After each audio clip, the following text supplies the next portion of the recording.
What is going on today, guys? Welcome back to an episode of Plugin Police. We're bringing it back, baby. Today we'll be checking out OSS. It's known as one-shot sampler. Yes, put one shot in the back of my brain.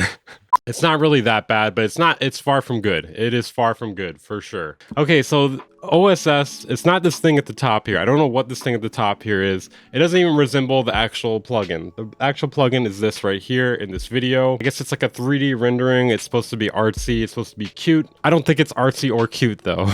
It's $43. One Shot Sampler is a standalone plugin designed to help you find the joy in your one-shot collection. That's the key here. It's supposed to help you find the joy in your one-shot collection. One shot, it's like a single sample, a single synth sample, bass sample. You play it on your keyboard, kind of like a synthesizer, but worse. Is there anything wrong with one-shots? No, not in particular, but they're nothing special.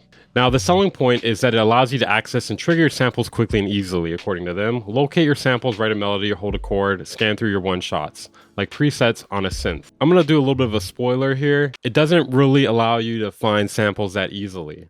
There is no search function. I believe the selling point is that you are supposed to be able to easily maneuver through your one-shot collection via the Explorer in the plugin. I believe a lot of samplers already do this though. I'm gonna get into the features or lack of features here in a minute. I just want to give you what they're presenting here really quickly so we understand what we're taking in here. Okay, this is my favorite part. Oh, and for a bit more joy, you can change the background image and color scheme to whatever you like. Well, hallelujah. I was looking for more features. I was looking for something that would warrant the $43 price tag, and boy, I found it. I can change the background. That means I can put whatever I want there. So $43, let's keep that in mind. Not a lot of money, kind of a lot of money for something that's just a simple one-shot sampler though. So don't you go calling me broke boy, because I'll gladly pay $43. By the way, they did send me this for free, which I don't know why they did. You know, if you're going to send me a plugin, it should be finished. You can resize it, so that is 1+. So you can drag and drop a sample, or you can open a sample via the folder here. So first thing you may notice, you cannot see a visual representation of where you are in the sample. Dragging the sample, you can play it. Now, the first thing I noticed when I was messing with this is there is no option to change whether it is monophonic or polyphonic. So for instance, if you put a bass sample into it and you don't want it to bleed together, it's gonna bleed together. The whole point though is you can use your stock sampler and not have to worry about that. So that's already one thing making it not good. It's described to be a one-shot sampler. I mean, for $43, just I feel like it requires more features. We just have basic envelope here, start, not an endpoint, just a start point, and then gain. It's like they put the bare minimum of what would be required in order to call it a one-shot sampler. There's no effects. I guess like the selling point to them, at least from what I could tell, is the browser here. How easy it is to browse through things, but I feel like it's not that hard to browse with a normal sampler either. Granted, it's not a part of it right here, but you can just drag and drop it. It takes 1 second. You know, maybe it's moderately faster to just be able to click it right here like this, but you're sacrificing like every feature that you would want in the sampler essentially. You can change the background picture. So something inspirational, something that gets me nice and inspired. Okay, this is pretty good. We got Simon Servita here. That's pretty inspiring. I'm pretty inspired by that.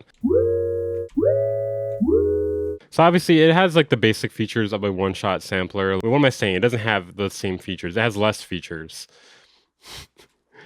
You can maneuver through folders pretty decently here as you can go up like this. Oh, it's not working for some reason. Well, shit. I don't know what to do when it, oh man, it's not, why isn't this not working? Oh, okay, it doesn't work all the time. All right, that's not good. It doesn't time stretch across different pitches. So if we want to test that really quickly, we could drag in an 808. Okay, so I'm gonna let it play full release here, full decay.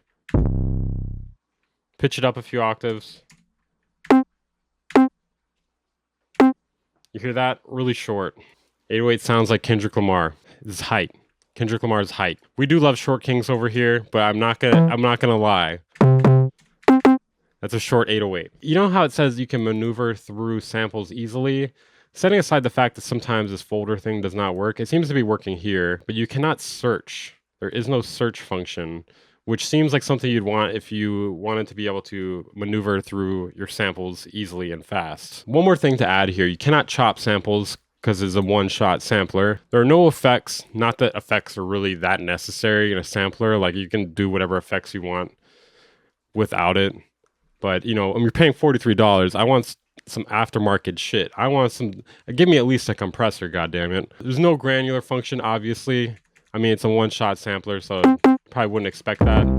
But at this price point, you should be expecting a bit more. Some people may say, "Oh, why aren't you giving us any demos?" Well, what do you want me to demo? If I make something good with it, all that does is show off my ability to make something good. I could make the same thing in this as a regular sampler, so there's no point in demoing it. Just want to get that out of the way because there's always a comment like that here and there. And generally, when you get wowed by a synthesizer or a sampler, you're more so being wowed by the content of what is being put into it via MIDI or a sample. Okay, now we're going to talk about alternatives. Just use your stock fucking sampler. So there are actually free alternatives that are better. Right off the bat, Tau sampler here. It's got a shitload of features. It has the same sort of functionality with the folder. Like you can browse for samples within it just like that right there, as you can see. Holy shit, it even has a search function. It time stretches for the pitch. It has a bunch of frankly unnecessary stuff in my opinion, like the mod matrix here, LFOs, etc. So it's pretty over the top. Some people may say that's a bit too much. If it's too much, then use your stock sampler. If that's too much, then I don't know what to tell you. Music production is only going to get much more complicated from there on. But if you don't want to use your stock sampler, there's also Waves Create. I think it's supposed to be Create, but there's no E there, so it's CR8. Create. This one's actually cheaper. It's only $34 and has more options. Frankly, one of the best ones though is going to be Serato Sample. Serato Sample is a bit expensive. It's $159, but you are getting quite a bit more. You have the ability to chop samples. It auto chops samples. It'll find them for you. You can time stretch. You can warp the sample to different BPMs as well too. It analyzes both the BPM and key. It does one-shot sampling. You can also isolate stems within it. Granted, you can do that without this, but you can do it within the sampler, so that'll save you a lot of time. And most importantly, you can switch between mono and polyphonic. Frankly, while using this, I wasn't sure if this was like some elaborate prank or something, because I don't understand why you would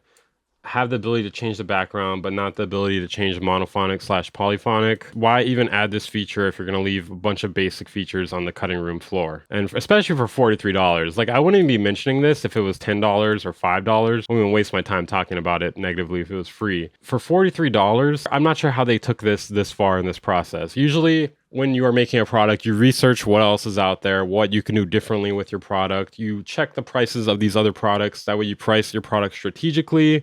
That way people might buy your product instead of these other products. Don't understand why they would charge $43 for this. At most $10, even then it's lacking features. I guess my rating here today is why. I almost feel like they're like, are you trying to make me look like a dickhead? You think I want to say all this shit? I guess like at the end of the day, like, I mean, they could still make it better, but I just don't understand why you would release it like this. If you want to check out OSS, I'll link it down in the description. I've also linked the alternatives in the description. If you press like on the video, I will make another video like this. What should I review next? Let me know down in the comments. Subscribe if you're new here. I do videos basically every single day, either reviewing a plugin, the news, or a video essay of some sort. If you want to support the channel, consider joining my Patreon or becoming a channel member. For as low as $5 a month, you get access to exclusive content, outtakes, and other goodies. I'll see you guys next time.